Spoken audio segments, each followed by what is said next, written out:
You ask Tiger to solve. This deals with linear equations with one unknown. The final result is y equals -5/3.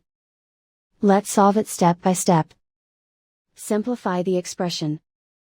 Expand the parentheses. Multiply the coefficients. Simplify the arithmetic. Group like terms. Combine like terms. Group all constants on the right side of the equation. Add 45 to both sides. Simplify the arithmetic.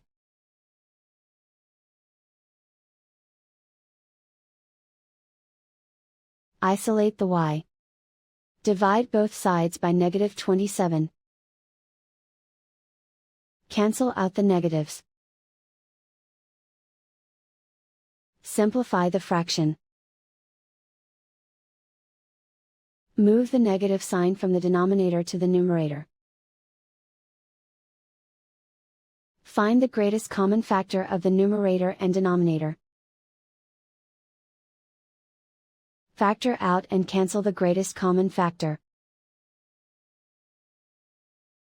And so the final result is y equals -5/3.